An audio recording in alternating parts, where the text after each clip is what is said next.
दोस्तों, आज हम एक ऐसी हॉरर मूवी की कहानी लेकर आए हैं जिसमें एक साधारण एक्सोर्सिज्म धीरे धीरे एक ऐसे नाइटमेयर में बदल जाता है जिसने अनुभवी पादरियों तक को हिलाकर रख दिया था। कहानी की शुरुआत एक छोटे से गांव से होती है। एक रात वेटिकन का मशहूर एक्सोर्सिस्ट फादर गैब्रियल को तुरंत बुलाया जाता है। गाँव के लोगों का दावा था कि एक लड़के पर किसी शैतानी ताकत का साया है। कई डॉक्टर्स उसका इलाज कर चुके थे, लेकिन किसी को भी उसकी हालत की असली वजह समझ नहीं आ रही थी। फादर गैब्रियल वहाँ पहुँचते ही कमरे में मौजूद सभी लोगों को बाहर जाने के लिए कहते हैं। फिर वे एक अजीब तैयारी शुरू करते हैं। कमरे के बीचों बीच बैठा लड़का लगातार कांप रहा था। उसका चेहरा गुस्से और दर्द से भरा हुआ था। ऐसा लग रहा था जैसे कोई दूसरी शक्ति उसके शरीर को कंट्रोल कर रही हो। फादर गैब्रियल अपने बैग से एक पवित्र धार्मिक चिन्ह निकालते हैं और लड़के के सामने रखते हैं। फिर वे उस अदृश्य शक्ति से बात करना शुरू करते हैं। शुरुआत में वह शैतानी ताकत खुद को बहुत शक्तिशाली बताती है। उसका दावा था कि वह किसी के भी शरीर को अपना ठिकाना बना सकती है। तभी फादर गैब्रियल एक ऐसा दांव खेलते हैं जिसकी किसी ने उम्मीद नहीं की थी। वे वहाँ मौजूद लोगों से एक जानवर को कमरे में लाने के लिए कहते हैं। इसके बाद वह उस दुष्ट शक्ति को चुनौती देते हैं। वह कहते हैं कि अगर उसमें इतनी ताकत है तो किसी इंसान के बजाय किसी दूसरे जीव में जाकर दिखाए। ये बात सुनकर वह शक्ति उकस जाती है और अपनी ताकत साबित करने के लिए नया मेजबान चुन लेती है। कुछ ही पलों बाद लड़का अचानक शांत हो जाता है और इसी के साथ एक्सोर्सिज्म सफल हो जाता है। इस घटना के बाद फादर गैब्रियल की पहचान एक ऐसे एक्सोर्सिस्ट के रूप में बन चुकी थी जिसने अपने करियर में अनगिनत मामलों को संभाला था, लेकिन उन्हें नहीं पता था कि उनकी जिंदगी का सबसे खतरनाक और डरावना मामला अभी उनका इंतजार कर रहा है। कुछ समय बाद कहानी हमें एक पुराने एबी और मॉनेस्ट्री की तरफ ले जाती है। यहाँ जूलिया नाम की एक महिला अपने 2 बच्चों के साथ पहुँचती है। उसके पति की कुछ समय पहले मौत हो चुकी थी और अब उसके पास बची हुई सबसे बड़ी संपत्ति यही पुरानी मॉनेस्ट्री थी। आर्थिक परेशानियों की वजह से जूलिया फैसला करती है कि वह इस जगह की मरम्मत करवाकर इसे बेच देगी। इसी उम्मीद में वह कंस्ट्रक्शन वर्कर्स को बुलाती है और अपने बच्चों के साथ वहीं रहने लगती है। नई जगह होने की वजह से उसका छोटा बेटा हेनरी पूरे घर में इधर उधर घूमकर चीजें देखने लगता है। इसी दौरान उसे दीवार के पीछे एक अजीब सा छेद दिखाई देता है। जब वह अंदर झांकता है तो उसे लगता है कि किसी पुरानी पत्थर की संरचना में दरारें पड़ चुकी हैं। उस समय तो वह बात को नजरअंदाज कर देता है, लेकिन उसी रात कुछ अजीब घटनाएं शुरू हो जाती हैं। जूलिया सामान व्यवस्थित कर रही होती है कि तभी उसे घर के अंदर किसी चीज के गिरने की आवाज सुनाई देती है। वह सोचती है कि शायद बच्चे खेल रहे होंगे, लेकिन काफी तलाश करने के बाद भी उसे कोई नहीं मिलता।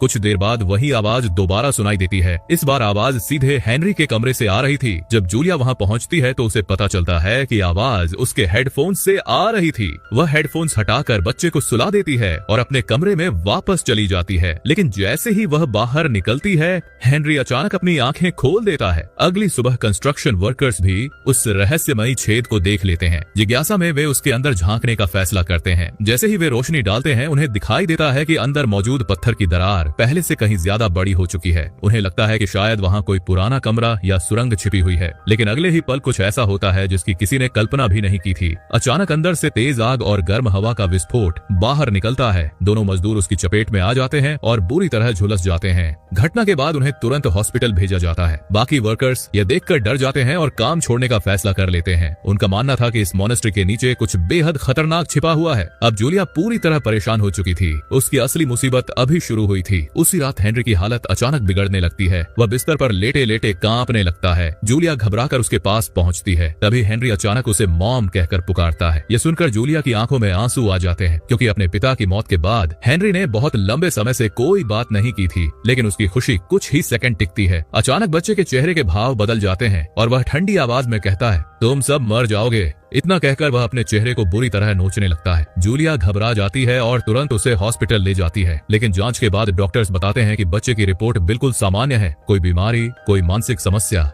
कुछ भी नहीं। मजबूर होकर जूलिया उसे वापस घर ले आती है, लेकिन उसे बिल्कुल अंदाजा नहीं था कि जिस अंधेरे को उसने घर में जगह दी है वह अब धीरे धीरे उसके पूरे परिवार को अपनी गिरफ्त में लेने वाला है। अचानक पूरे घर की बिजली चली जाती है। एक ही पल में पूरा घर अंधेरे में डूब जाता है। जूलिया घबराकर अपने बेटे हेनरी को गले लगा लेती है। उसे लगता है कि बच्चा डर गया होगा, लेकिन इस बार मामला कुछ और ही था। उधर एमी नीचे जाकर मेन स्विच चेक करती है और किसी तरह बिजली वापस चालू कर देती है। उसे लगता है कि अब सब ठीक हो जाएगा, लेकिन असली डर तो अभी शुरू हुआ था। जैसे ही जूलिया अपने बेटे को संभालने की कोशिश करती है, हेनरी का व्यवहार अचानक बदल जाता है। उसकी आंखों में अजीब गुस्सा दिखाई देने लगता है। अचानक वह अपनी माँ का गला पकड़ लेता है। उसकी आवाज भी पहले जैसी नहीं रहती। वह बेहद डरावनी और भारी आवाज में ऐसी बातें बोलने लगता है जिन्हें सुनकर जूलिया के होश उड़ जाते हैं। फिर वह अपनी माँ को जोर से धक्का दे देता है। इसके बाद हेनरी अपनी शर्ट ऊपर उठाता है। उसके सीने पर एक शब्द उभर चुका था, हेट। ये देखकर जूलिया पूरी तरह टूट जाती है और फिर हेनरी एक ही बात बार बार दोहराने लगता है, प्रीस्ट को बुलाओ। अब जूलिया समझ चुकी थी कि यह कोई साधारण बीमारी नहीं है। कुछ समय बाद वह स्थानीय प्रीस्ट फादर विक्टर को घर बुलाती है। फादर विक्टर पूरे आत्मविश्वास के साथ कमरे में प्रवेश करते हैं, लेकिन अंदर जाने के कुछ ही सेकंड बाद कमरे से एक भयानक चीख सुनाई देती है और अगले ही पल फादर विक्टर कमरे से बाहर जा गिरते हैं।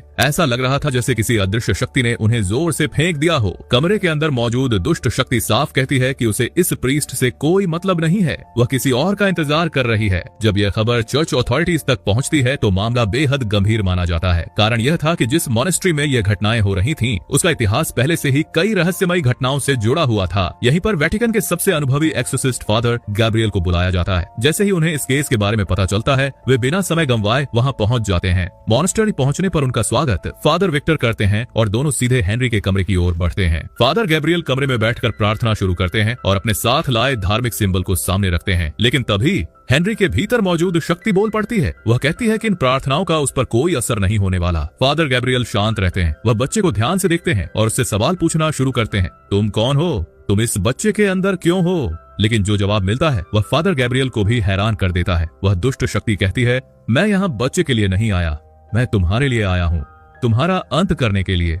कमरे का माहौल एकदम सन्न हो जाता है और इससे भी ज्यादा डरावनी बात यह थी कि वह शक्ति फादर गैब्रियल के अतीत के कई ऐसे राज जानती थी जिनके बारे में कोई सामान्य इंसान नहीं जान सकता था। अब फादर गैब्रियल को यकीन हो जाता है कि उनका सामना किसी बेहद शक्तिशाली एंटिटी से हुआ है। वह उस शक्ति का असली नाम जानने की कोशिश करते हैं, क्योंकि एक्सोर्सिज्म की प्रक्रिया में किसी दुष्ट शक्ति का वास्तविक नाम जानना बहुत महत्वपूर्ण माना जाता है। लेकिन यह एंटिटी बेहद चालाक थी। वह अपना नाम बताने से साफ इनकार कर देती है। उसके बाद फादर गैब्रियल को एहसास होता है कि यह कोई साधारण डीमन नहीं है, इसकी ताकत सामान्य मामलों से कहीं ज्यादा है। इसी दौरान जूलिया की बेटी अपने कमरे में होमवर्क कर रही होती है। तभी उसे दीवारों के पीछे से लगातार नॉक नॉक की आवाज सुनाई देने लगती है। पहले उसे लगता है कि शायद उसका छोटा भाई मजाक कर रहा है, लेकिन जब वह उसके कमरे में जाकर देखती है तो हेनरी तो बिस्तर पर शांत लेटा हुआ था। अचानक वही आवाज उसके पीछे से सुनाई देती है। वह डरकर पीछे मुड़ती है और उसी समय हेनरी की आंखें खुल जाती हैं। उसका चेहरा पहले से कहीं ज्यादा भयानक दिखाई देता है। उसकी आवाज पूरी तरह बदल चुकी थी। डर के मारे लड़की अपने कमरे की तरफ भागती है और दरवाजा बंद कर लेती है, लेकिन तभी उसका फोन बज उठता है। उसे लगता है कि शायद उसकी माँ का कॉल होगा, मगर जैसे ही वह फोन उठाती है,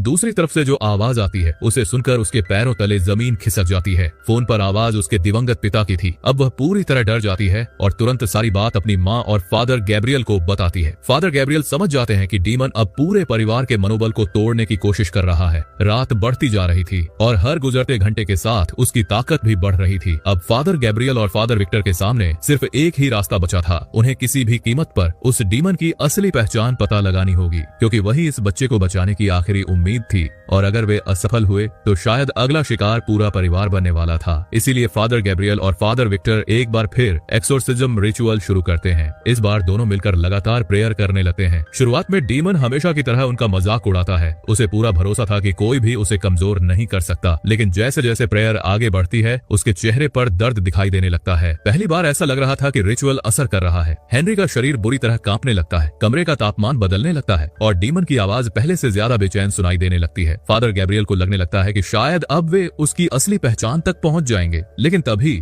कमरे की लाइट अचानक धीमी पड़ जाती है। हवा का माहौल बदल जाता है और उनके सामने एक रहस्यमयी महिला दिखाई देती है। उसे देखते ही फादर गैब्रियल का चेहरा बदल जाता है। स्पष्ट था कि वह उसे पहचानते थे। महिला एक ऐसी घटना का जिक्र करती है जिसे फादर गैब्रियल वर्षों से अपने दिल में दबाकर बैठे थे। एक पुरानी गलती, एक ऐसा दर्दनाक राज जिसे वह भूलना चाहते थे। कुछ पल के लिए फादर गैब्रियल का आत्मविश्वास डगमगा जाता है, लेकिन जल्दी ही उन्हें समझ आ जाता है कि यह सब डीमन का मानसिक खेल है। वह उनकी कमजोरियों को ढूंढकर उन्हें तोड़ना चाहता था। वह सिर्फ शरीर पर नहीं बल्कि इंसान के अपराध बोध और डर पर हमला कर रहा था। किसी तरह फादर गैब्रियल खुद को संभाल लेते हैं, लेकिन डीमन यहीं नहीं रुकता। अब वह फादर विक्टर की तरफ मुड़ता है और उसके अतीत की ऐसी बातों का जिक्र करने लगता है जिन्हें सुनकर वह अंदर तक हिल जाता है। उसे अपने जीवन की एक पुरानी प्रेम कहानी याद आ जाती है। एक ऐसा वादा जो कभी पूरा नहीं हो पाया, एक ऐसा फैसला जिसका पछतावा आज भी उसके दिल में मौजूद था। अब दोनों प्रीस्ट समझ चुके थे कि डीमन उनकी आत्मा को कमजोर करने की कोशिश कर रहा है। वे कुछ समय के लिए कमरे से बाहर निकल जाते हैं ताकि अपना ध्यान दोबारा केंद्रित कर सकें, लेकिन जाते जाते डीमन एक बेहद डरावनी बात कहता है, तुम लोग गलत दिशा में देख रहे हो, असली खेल अभी बाकी है। यह बात फादर गैब्रियल के दिमाग में घूमने लगती है। उन्हें लगने लगता है कि शायद यह मामला सिर्फ हेनरी तक सीमित नहीं है, शायद इस घर के पीछे कोई और बड़ा रहस्य छिपा हुआ है। इसी सोच के साथ वह पुराने कोर्टयार्ड की तरफ जाते हैं। वहाँ एक पुराना और लगभग भुला दिया गया कुआं मौजूद था। जब वे उसके आसपास उगी झाड़ियों को हटाते हैं तो उन्हें एक अजीब निशान दिखाई देता है। ये कोई साधारण चिन्ह नहीं था। ऐसे सिंबल अक्सर बेहद शक्तिशाली दुष्ट शक्तियों को कैद करने के लिए इस्तेमाल किए जाते थे। अब फादर गैब्रियल की चिंता और बढ़ जाती है। उन्हें एहसास हो जाता है कि इस जगह का इतिहास जितना दिखता है उससे कहीं ज्यादा भयावह है। वह कुएं का ढक्कन हटाने की तैयारी शुरू कर देते हैं। उधर घर के अंदर अजीब घटनाएं तेज होती जा रही थीं। हेनरी के कमरे में रखे धार्मिक प्रतीक अपने आप हिलने लगे। कुछ चीजें उल्टी दिखाई देने लगी। ऐसा लग रहा था जैसे कोई अदृश्य शक्ति पूरे घर पर कब्जा जमाने की कोशिश कर रही हो। रात के उसी समय जूलिया अपने कमरे में सो रही होती है। अचानक उसे महसूस होता है कि कोई उसके पास मौजूद है। धीरे धीरे एक काली परछाई उसकी तरफ बढ़ती है। वह घबराकर उठना चाहती है लेकिन उसका शरीर जैसे जाम हो चुका था। वह न बोल पा रही थी और न ही हिल पा रही थी। उधर फादर विक्टर को भी किसी की मदद मांगने की आवाज सुनाई देती है। उन्हें लगता है कि शायद हेनरी उन्हें बुला रहा है। वह जल्दी से कमरे में पहुंचते हैं लेकिन वहां सब कुछ सामान्य दिखाई देता है। हेनरी शांत लेटा हुआ था। कुछ समझ न आने पर फादर विक्टर उसके करीब जाते हैं। जैसे ही वह उसके पास झुकते हैं अचानक हेनरी की आंखें खुल जाती हैं और अगले ही पल डीमन उन पर हमला कर देता है। फादर विक्टर पीछे गिर पड़ते हैं। कमरे में उसकी डरावनी हंसी गूंजने लगती है। उसी समय जूलिया की बेटी भी अपने कमरे में डरी सहमी बैठी थी। उसे फिर से दीवारों के पीछे से अजीब नॉक नॉक की आवाज सुनाई देती है। आवाज हर सेकंड और करीब आती जा रही थी। डर के मारे वह अलमारी में छिप जाती है लेकिन वहां भी उसे राहत नहीं मिलती। दीवारों पर खरोंचें उभरने लगती हैं। ऐसा लगता है जैसे कोई दूसरी तरफ से बाहर निकलने की कोशिश कर रहा हो। पूरा घर अब एक जीवित नाइटमेयर में बदल चुका था। इसी बीच फादर गैब्रियल आखिरकार कुएं के अंदर झांकते हैं और जो दृश्य उन्हें दिखाई देता है उसे देखकर उनके होश उड़ जाते हैं। कुएं के भीतर इंसानी कंकाल और पुराने अवशेष पड़े हुए थे। स्पष्ट था कि यह जगह किसी भयानक रहस्य को छिपाए हुए थी। सच्चाई जानने के लिए वे नीचे रोशनी फेंकते हैं लेकिन अगले ही पल अचानक आग की लपटें भड़क उठती हैं। फादर गैब्रियल मुश्किल से खुद को बचा पाते हैं। अब उन्हें यकीन हो चुका था कि इस मॉन्स्टर में सिर्फ एक डीमन नहीं बल्कि सदियों पुराना एक शैतानी रहस्य दफन है। और तभी घर के अंदर से जूलिया की दर्द भरी चीख गूंजती है। फादर गैब्रियल तुरंत उसकी तरफ दौड़ पड़ते हैं। जूलिया आधी बिस्तर के नीचे खिंच चुकी थी, जैसे कोई अदृश्य ताकत उसे अंधेरे में घसीट रही हो। अगर फादर गैब्रियल कुछ सेकंड और देर कर देते तो शायद उसका बचना मुश्किल हो जाता। किसी तरह वह जूलिया को उस रहस्यमयी शक्ति से छुड़ाते हैं लेकिन खतरा अभी टला नहीं था। उसी समय उन्हें जूलिया की बेटी की याद आती है। दोनों तुरंत उसके कमरे की तरफ दौड़ते हैं। कमरे के अंदर अजीब आवाजें गूंज रही थीं और अलमारी बुरी तरह हिल रही थी। ऐसा लग रहा था जैसे कोई चीज अंदर कैद हो और बाहर निकलने की कोशिश कर रही हो। फादर गैब्रियल बिना समय गंवाए प्रेयर शुरू कर देते हैं। कुछ मिनटों तक पूरा कमरा दहशत से भरा रहता है। फिर अचानक सब कुछ शांत हो जाता है। जब अलमारी खोली जाती है तो लड़की सुरक्षित मिलती है। अब सभी समझ चुके थे कि मॉनेस्ट्री के अंदर रहना खतरे से खाली नहीं है, इसलिए परिवार को अस्थायी रूप से चर्च में शिफ्ट कर दिया जाता है। उधर फादर गैब्रियल और फादर विक्टर उस पुराने कुएं के रहस्य को सुलझाने निकल पड़ते हैं। उन्हें पूरा यकीन था कि इस जगह की असली सच्चाई वहीं छिपी हुई है। कुएं के आसपास जांच करते हुए उन्हें एक छिपा हुआ रास्ता मिलता है। दीवार के पीछे एक बंद हिस्सा था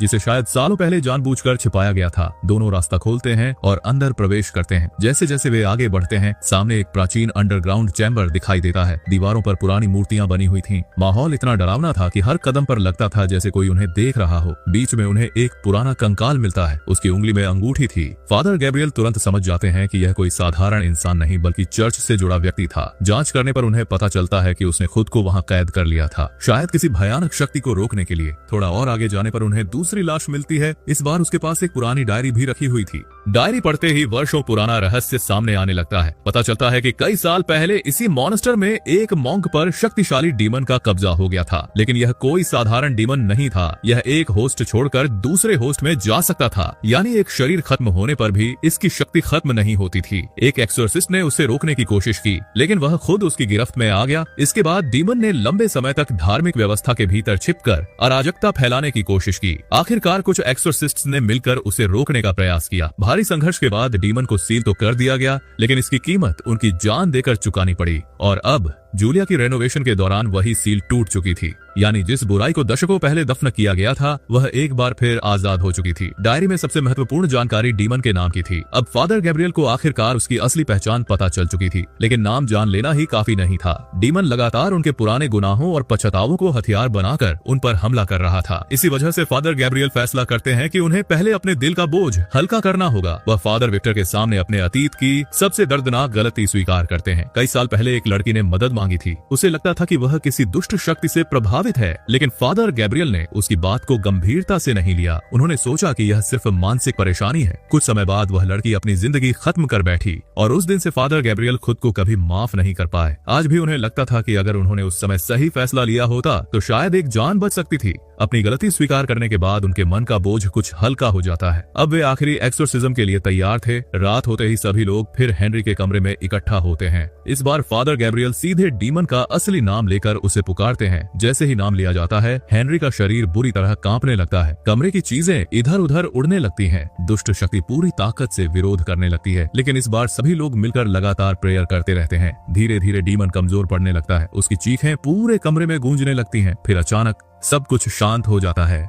हेनरी बेहोश होकर बिस्तर पर गिर पड़ता है। कुछ पल के लिए ऐसा लगता है कि शायद लड़ाई खत्म हो चुकी है, लेकिन फादर गैब्रियल अभी भी पूरी तरह आश्वस्त नहीं थे। उन्हें पता था कि इतना शक्तिशाली डीमन इतनी आसानी से हार नहीं मानेगा। उसी समय हेनरी धीरे से आंखें खोलता है। वह कमजोर आवाज में अपनी माँ को पुकारता है। जूलिया की आंखों में खुशी के आंसू आ जाते हैं, लेकिन अगले ही पल हेनरी फिर से बेहोश हो जाता है। जब फादर गैब्रियल उसकी जांच करते हैं तो उसके शरीर पर एक नया मैसेज दिखाई देता है, गॉड इज नॉट हियर। ये देखकर कमरे में मौजूद सभी लोगों की रूह कांप जाती है। और इससे भी ज्यादा डरावनी बात यह थी कि उसी समय जूलिया की बेटी का व्यवहार अचानक बदलने लगता है, मानो डीमन ने अपना अगला शिकार चुन लिया हो। उसका शरीर अजीब तरीके से मुड़ने लगता है और वह इंसानों की तरह नहीं बल्कि किसी जंगली प्राणी की तरह जमीन पर रेंगने लगती है। कुछ ही सेकंड में वह अपनी माँ पर झपट पड़ती है। कमरे में अफरा तफरी मच जाती है। उसी समय हेनरी के अंदर छिपी दुष्ट शक्ति भी फिर से जाग उठती है। इस बार डीमन पहले से कहीं ज्यादा ताकतवर दिखाई देता है। वह फादर विक्टर को हवा में उछाल देता है और कमरे की दूसरी तरफ पटक देता है। फिर अदृश्य शक्ति से बाकी लोगों को भी काबू में कर लेता है। अब ऐसा लग रहा था कि किसी के बचने की कोई उम्मीद नहीं बची। इसी पल फादर गैब्रियल एक ऐसा फैसला लेते हैं जो किसी भी इंसान के लिए आसान नहीं होता। उन्हें समझ आ जाता है कि अगर डीमन को कोई नया होस्ट नहीं मिला तो वह पूरे परिवार को खत्म कर देगा। इसलिए वह खुद को बलिदान करने का निर्णय लेते हैं। वह डीमन को अपने अंदर आने की अनुमति दे देते हैं। कुछ ही पलों में वह शैतानी शक्ति हेनरी को छोड़कर फादर गैब्रियल के शरीर में प्रवेश कर जाती है। बाकी लोग आजाद हो जाते हैं, लेकिन अब सबसे बड़ा खतरा खुद फादर गैब्रियल बन चुके थे। अच्छी बात यह थी कि डीमन ने अभी उनके दिमाग पर पूरी तरह कब्जा नहीं किया था। उनकी चेतना अभी भी लड़ रही थी। वह जल्दी से अपना पवित्र क्रॉस फादर विक्टर को देते हैं और कहते हैं, सबको लेकर यहाँ से चले जाओ अभी।